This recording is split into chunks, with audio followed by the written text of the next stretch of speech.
Hey guys, how you doing? It's Henry at Mowers and Blowers. Welcome to another episode. Today, I'm actually working on a lawn tractor for a change. It's been a while since I've messed with a lawn tractor. Sold the bulk of my hoard in the back, probably 15 or so lawn tractors in the past 3 months or so. And of course, you guys know I got this for free from my friend Nick over in Medford, Long Island. He's also a lawn tractor flipper hustler, if you will. Anyway, this is an MTD Yardmachines. Originally, it's a 17.5 42 wide deck, and he got it. I don't know where he got it from, but he needed the engine, so he took the engine, and he gave me this. Oh, actually, I traded that Yardman snowblower that I fixed, gave it to him. Anyway, so I wanted this lawn tractor because I had an engine.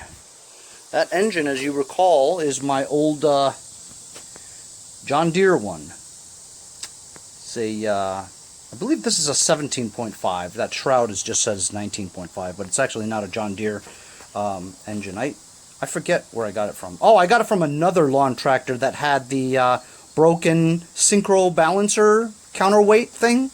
As you guys know, I spent like $110 and I rebuilt it myself. I will be honest with you, I don't have much confidence in my workmanship, especially with the synchro balancer. It was my first synchro balancer fix. I've never done it before.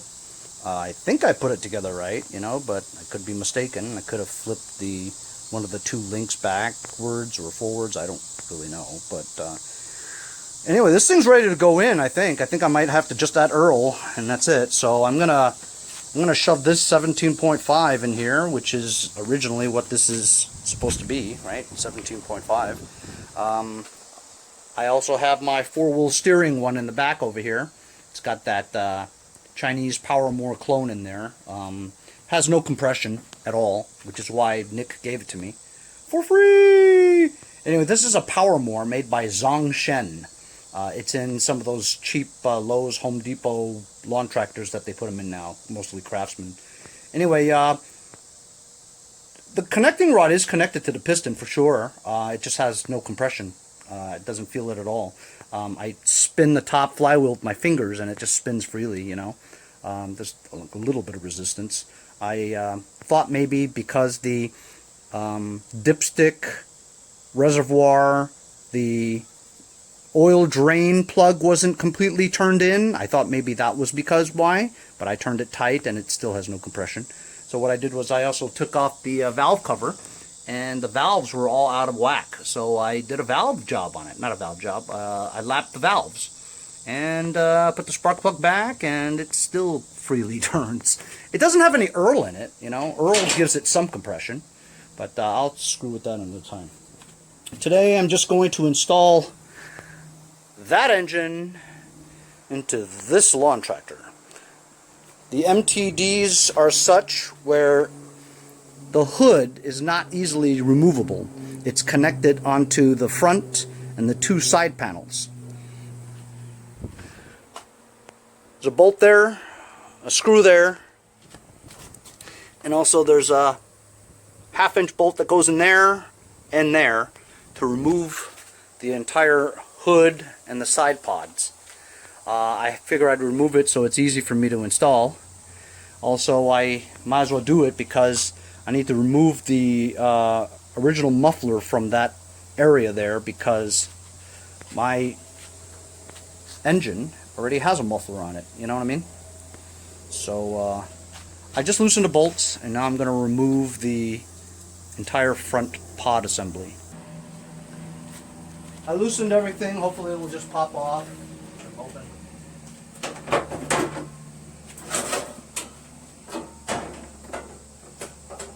Take off the light wire. Just came off.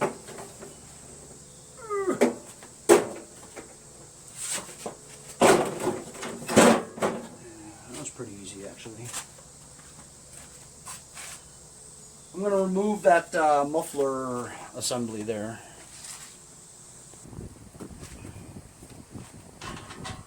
1/2-inch bolts.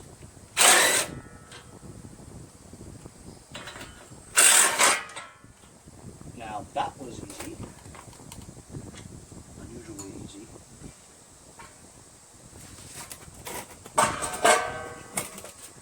So now I guess it's free to just plop that engine on here.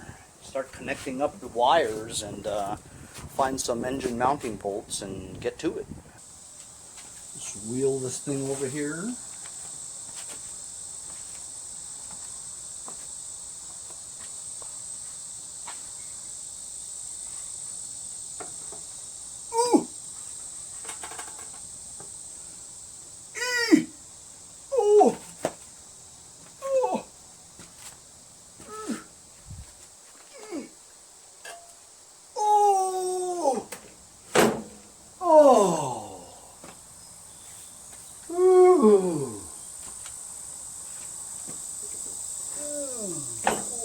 Boy.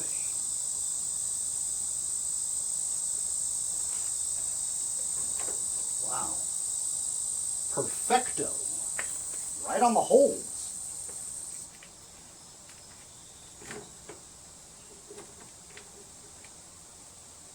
Cool.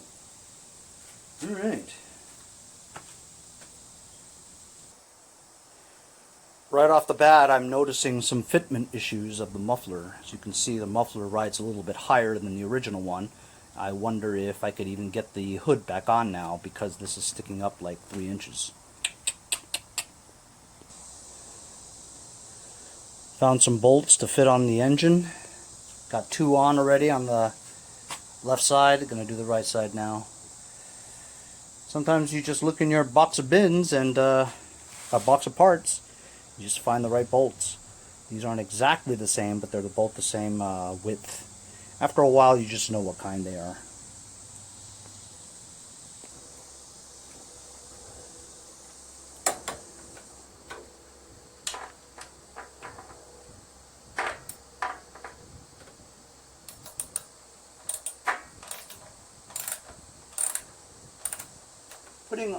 Mounting an engine is not really hard. It's just a pain in the ass because of the access, you know.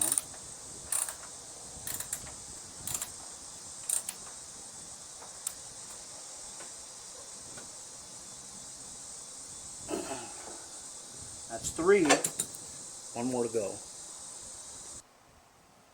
Okay, all 4 bolts are in. Engine is now mounted officially. And now I'm going to figure out the wiring. This is you could just tell right from here, this is a dual circuit stator that's in here. It's got the diode here, and it's a red and black connection. The only connection that fits is these 2 right here. And this is probably to a fuel solenoid, which I don't have. This is either the magneto, since it's a single wire, but then again over here there's a black wire over here. This might be the magneto also, but I'm not sure. I believe this is the magneto, so if I just, this is leading right to the magneto. If I just connect these 2, it ought to be alright. I just connected the starter. You need one of these grounded down 7/16 ones so you don't turn that bolt to while you're tightening this bolt, because then you'll pull the wires out of the starter and it won't work. So now I'm going to attach the throttle cable. Throttle cable goes right underneath here.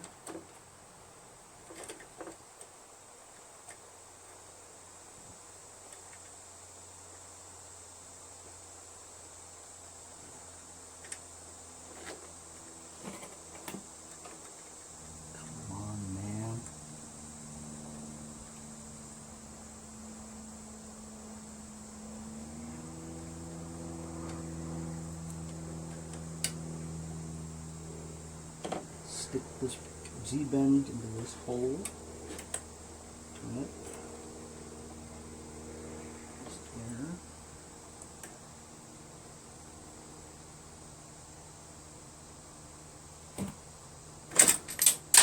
Son of a bitch.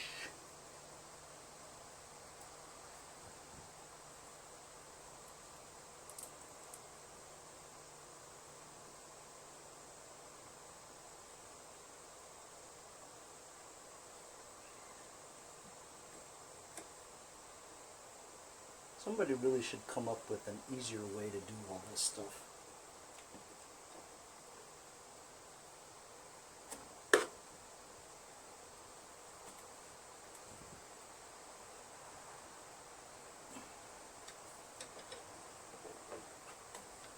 That hole is matched up.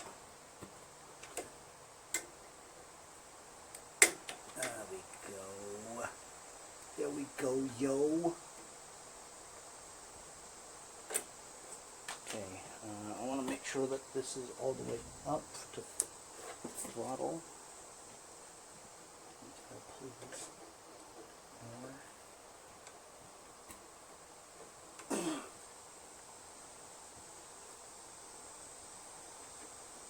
Damn it.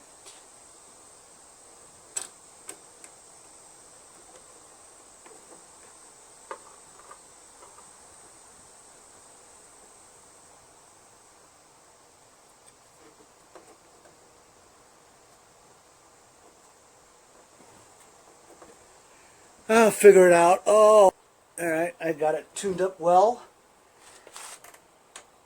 Off choke, low throttle.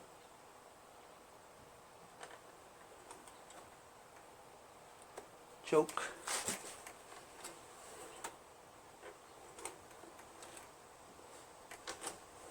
This is a new carburetor.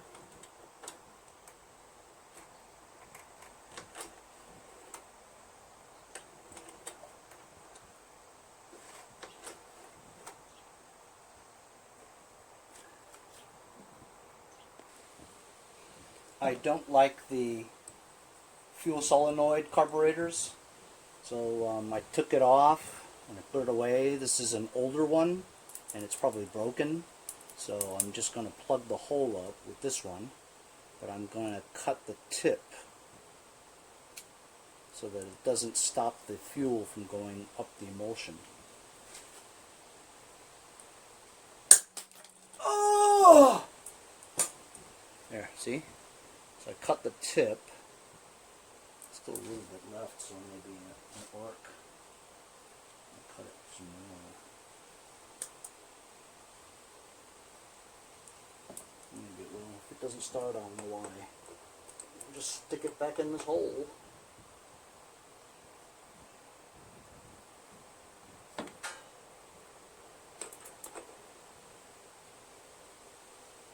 Do a fuel solenoid delete, because I don't like it.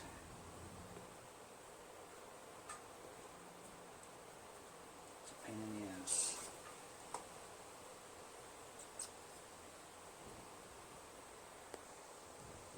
Of course, this thing was missing the gas tank. I'd have to reassemble it. I'll find some screws and connect the fuel line. Got the fuel tank connected. Got the fuel line connected. Yes, I know that fuel filter is not for this type of gravity-fed system. However, I ran out of the regular ones. This is a brand new one for the fuel pump type. The only concern with those is that if you have inclines and stuff, you may not be getting certain fuel, you know, because of that. It's not free-flowing, has a paper filter in the middle. However, if it's horizontal, coming down from there, it should be good. If it doesn't work, then I'll know to change it later. But fuel line is connected, and because it's gravity-fed, you want it to be as straight as possible to the carburetor without any droops, because otherwise you'll have to fill it up to fill up your gas tank a lot to have that pressure to push it up the droop. So the best way to do a gravity fed type is straight down from the gas tank through the filter and straight into your carburetor. That ought to work well. You know, I don't have a battery for this. I'm gonna have to find one somewhere and put it in, otherwise I won't be able to test this. I've got this oldie here. I don't think it keeps a charge, but I just charged it up a little bit. Let's just see how many. 10.68, 69. That's not going to work. Maybe if I charge it a little bit longer, it might work. That one doesn't keep a charge either. Yeah. You know what? I'm going to have to go and grab the one from my truck, from my winch. So the one in my truck for my winch is brand new. Only used it a couple of times. Winching. It's my Everstart U1-7 230 cold crank amps CCA. $21.97.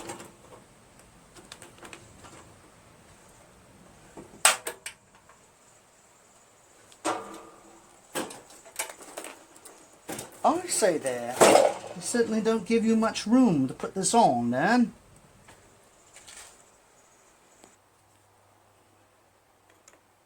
Tighten up the 7/16 bolts.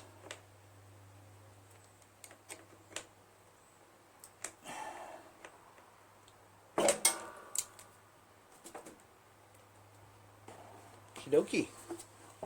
Artichoke. You know what else? This don't got no key.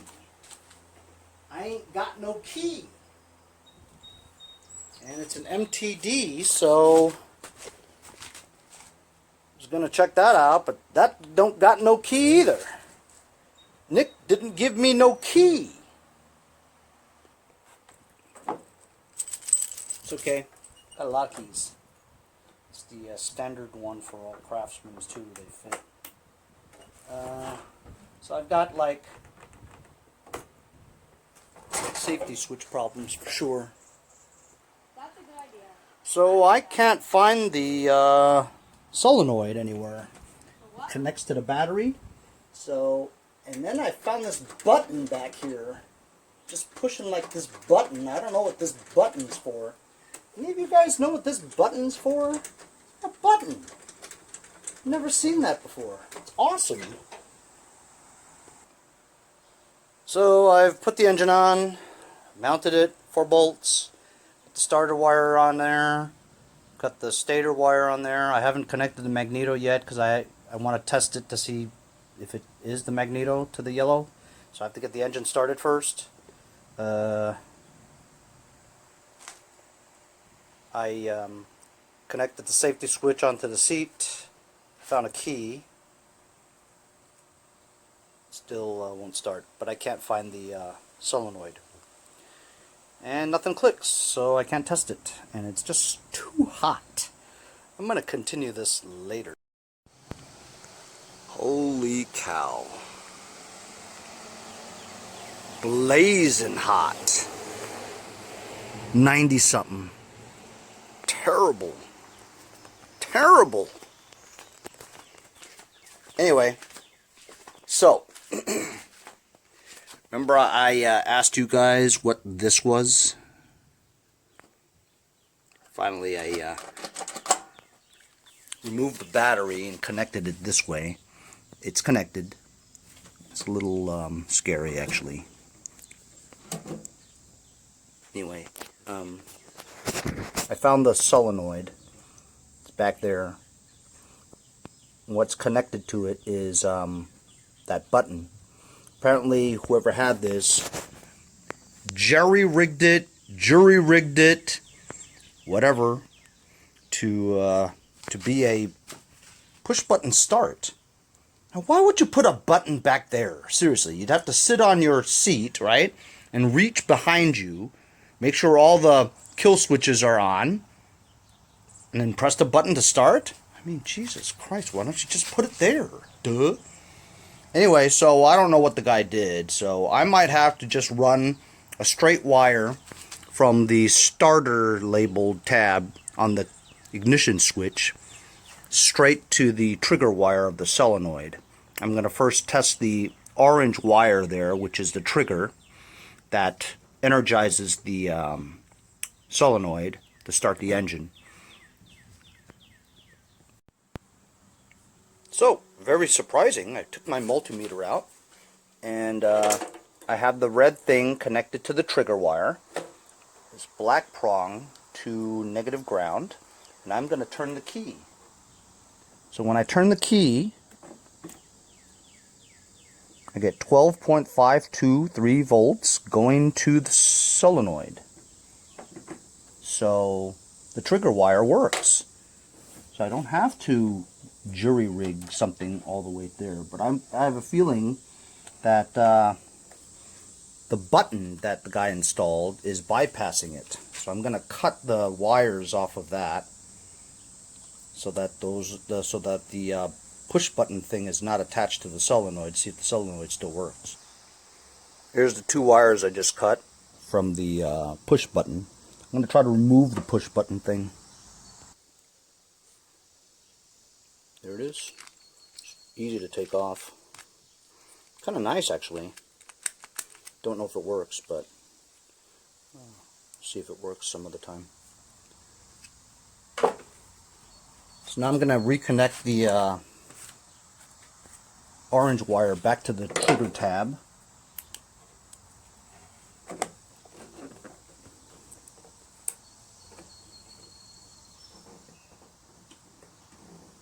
And see if the solenoid works. Okay, so it's connected back on there. I'm going to turn the key and see if the engine cranks. Nope. Solenoid is busted. Gonna have to change the solenoid. This is really a bad location for the solenoid, so I'm gonna move it somewhere else.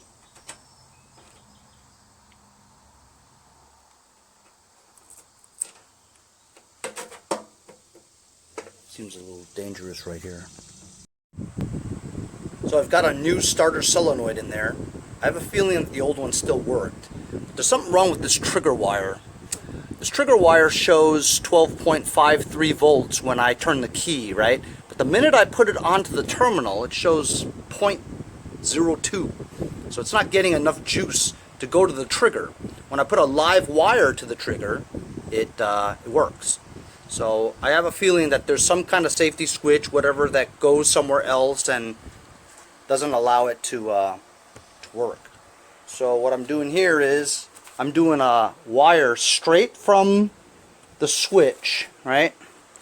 Here's the switch, right? And if you look at it, it has small markings. S is this tab, M is this tab, which is the magneto, right?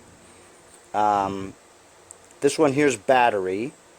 This one here is A for accessory 1. This is accessory 2. This one's for the lights. And this top one here is for ground. So I basically looked at the one that says S, which is starter solenoid, whichever, right? And I'm going to put a wire directly from here straight to the trigger on the solenoid.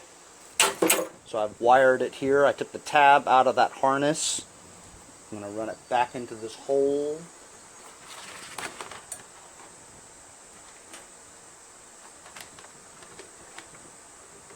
I hate electrical, but I've done this so many times that I kind of know what I'm doing.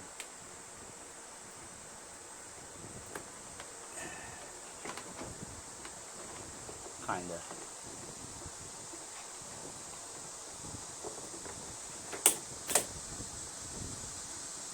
So now this black wire here, when I turn the switch, should have straight 12 volts go into this wire, which you want on that trigger. So let's see.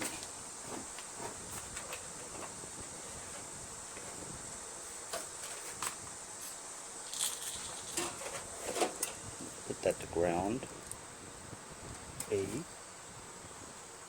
This other half straight to the negative ground on the battery. And we're going to see if, where is it? There's the black wire I just ran. I'm going to touch it with here.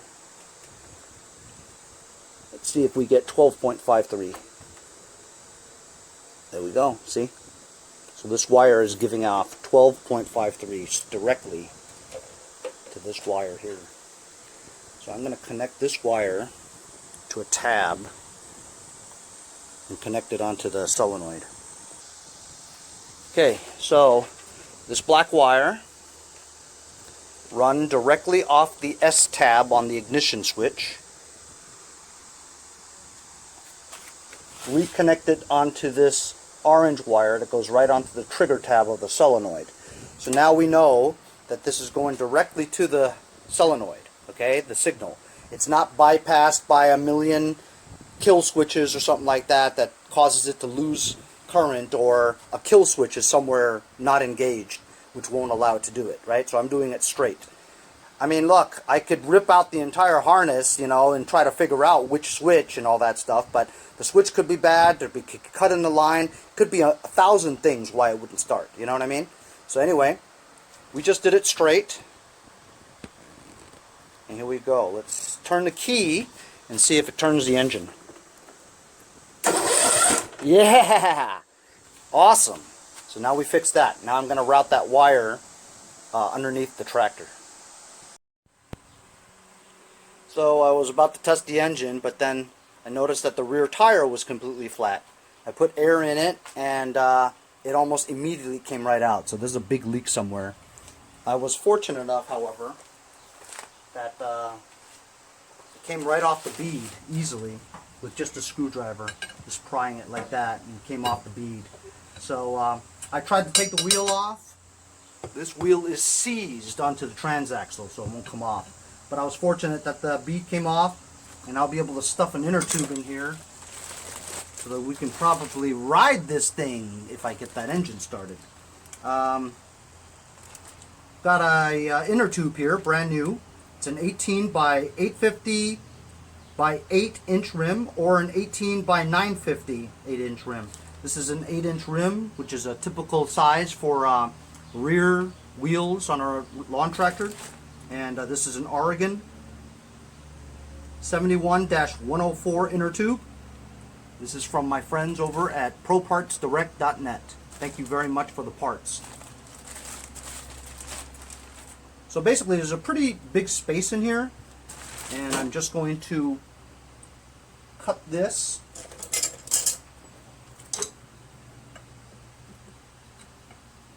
some side cutters.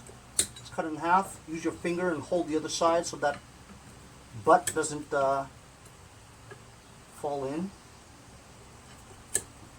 But I can feel that there's some slimy stuff in here, so I have a feeling whoever had this tire put some slime in there or something. Ugh. Gross. Slime doesn't work, guys. Not long term. Got to put a tube in there. So I'm going to stuff the tube in there. I'm in very tight quarters here.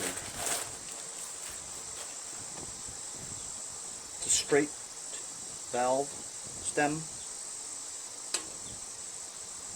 There's a blue line under here. Blue line always goes in the rear.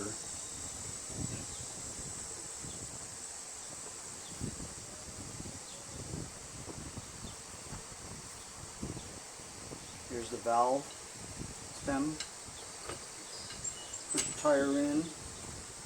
Valve stem stick out like that.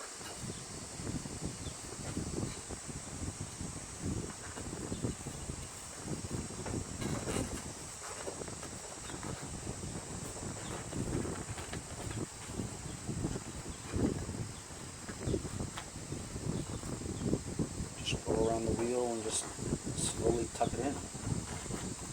It'd be better if it wasn't disgustingly slimy and yucky on the inside, but what are you gonna do? I mean, I do it too, so I can't blame the guy. Experimenting with slime never worked for me. Always put a tube in.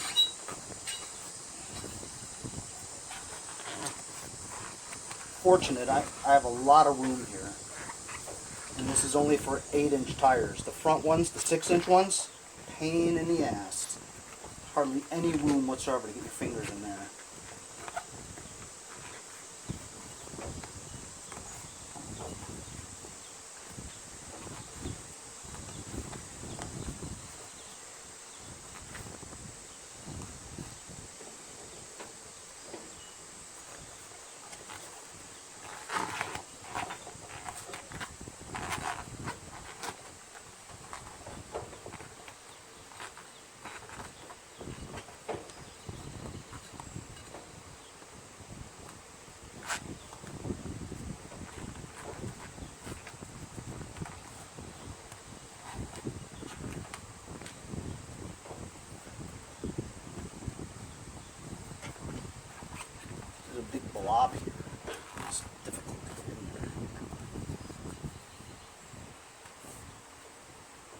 the side here and pull it a little.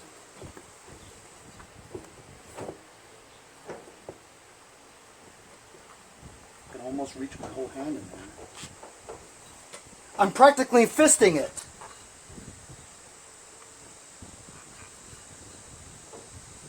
Yep, got it.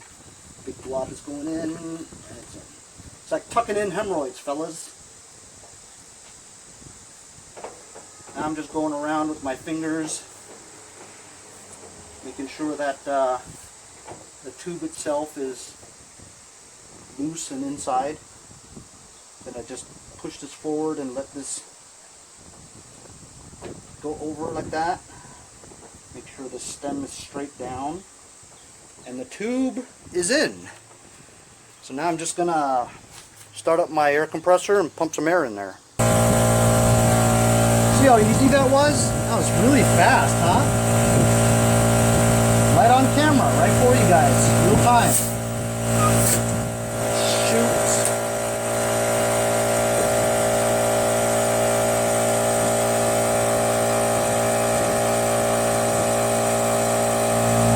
That's what you didn't want to happen, was the stem popping back in. That would have been big time trouble if it was inflated. If it was inflated and it popped back in, big trouble, man. You'll never get it out. So I'm just gonna hold it.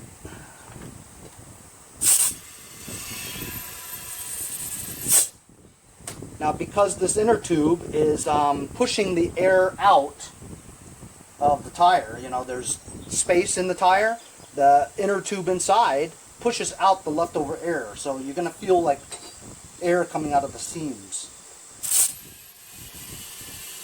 I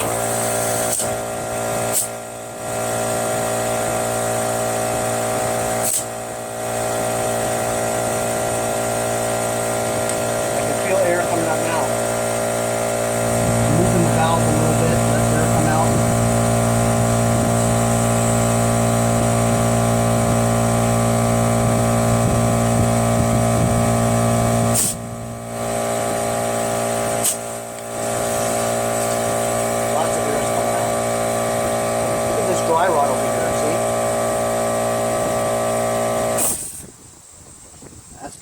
Why it wouldn't hold any more air. Yeah,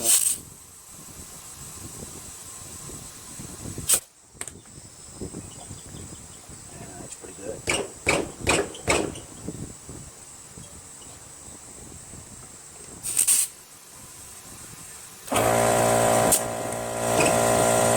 Nice. Fast fix. Thanks to my friends over at ProPartsDirect.net. Lawn care professionals' choice for parts. Let me tell you, it helped me out a lot with some good parts. Thank you guys very much. Just put gas in, and I'm going to fill it up with some Lucas oil. Just let it settle for a bit. I'm not going to put the pulley on and the belts yet because I don't know if this engine works yet. Honestly, I'm very nervous because, like I said, I've never done a synchro balancer before.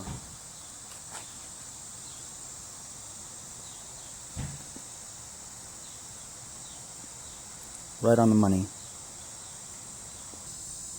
Here we are, fellas. Moment of truth. I'm so nervous.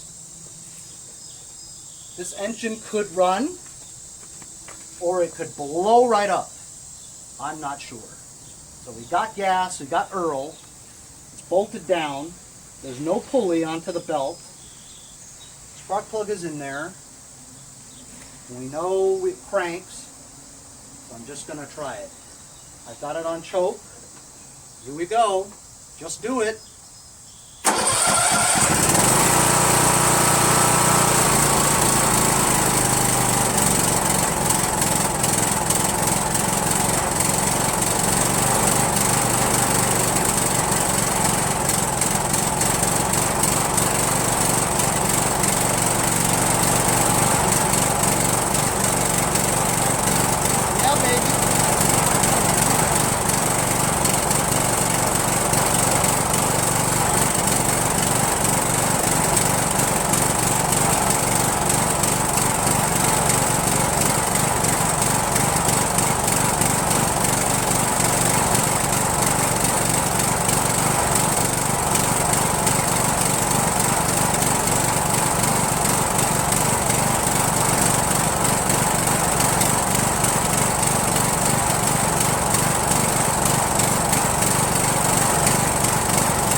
have to fine tune it.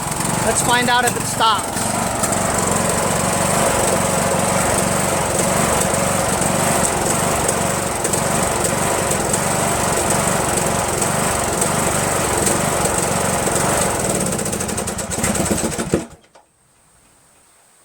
There we go. We know that that is the magneto wire, so I'm just going to connect it now. So actually it wasn't that, because once I connected it, it wouldn't start anymore until I took it off. So I got to find the magneto wire. But I think maybe that harness that I put in the stator may not be it. So let's see if this charges over 12.5 volts, and we know that it is the right one.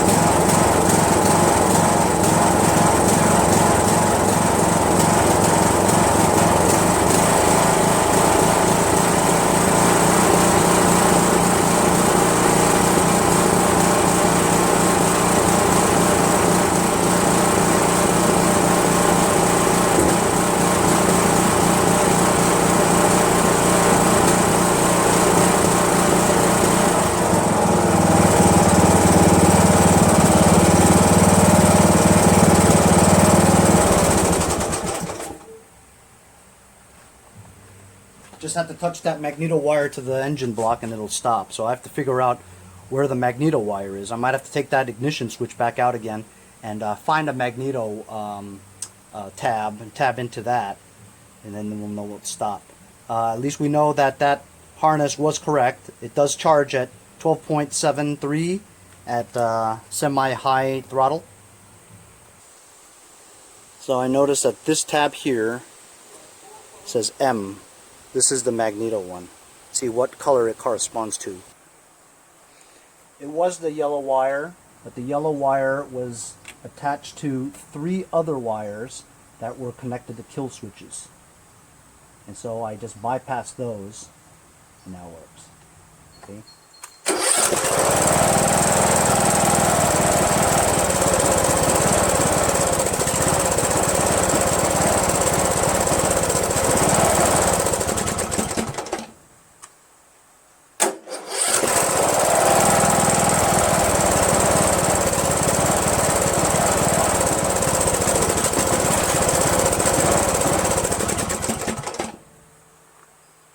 Sort of works.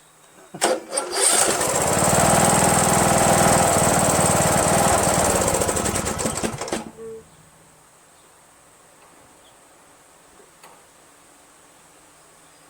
going to put it all back now.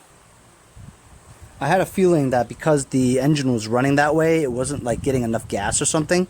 So I was thinking about this solenoid that I put in. There's still a little bit sticking out. Maybe that's blocking the passage. So I'm going to remove this whole thing and just have like a nut, you know. I fabricated a nut so that it wouldn't block the emulsion tube from getting any fuel up there. So maybe it will run better now. Maybe.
of got it dialed in. Gonna have to work on the fuel mixture, throttle spring.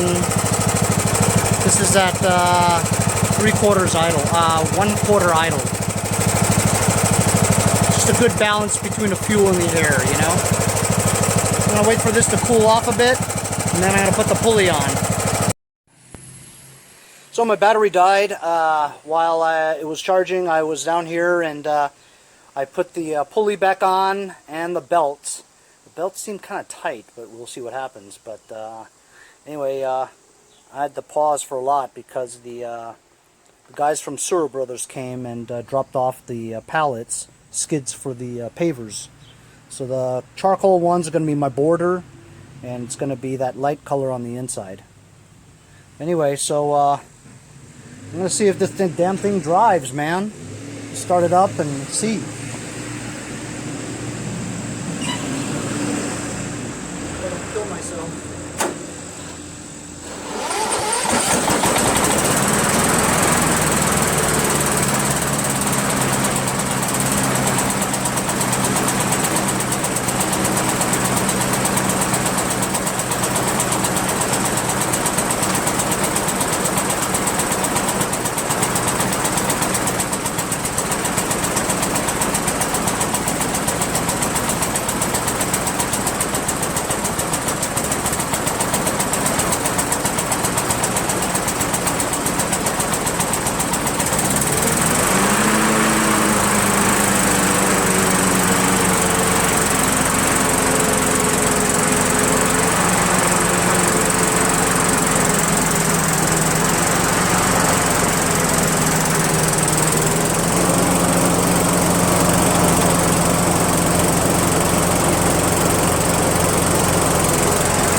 Like I said, I thought the belts were kind of tight, you know what I mean? So I got to kind of figure it out. I don't get it. The deck was moving, and I don't know, doesn't seem to go forward and backwards very well. I tightened the little tiny spring between the governor linkage and the throttle, you know, butterfly thing. So the engine seems to run better now, but like I said, something's up with the belts, man. I will tell you this, I'm stoked about the engine. I was worried about the engine not running because I didn't think that I did the counterweight balance rebuild right, you know? But I'm pretty impressed with myself that I got that engine running well. You know what I mean? It's a load off. I put the hood back on and the lights do not work. So, next time I work on this, I'm going to have to address the belts below. They're too tight, and front lights don't work. But I would have to call this a success because we installed the engine that I rebuilt, and it works. And I'm pretty stoked about it. See you guys next time on Mowers and Blowers. Hey guys, support my channel, buy a sticker. Also follow me on Instagram @MowersBlowers.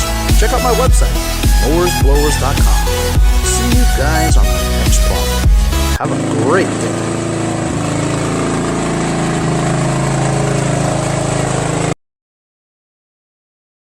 Ha ha ha.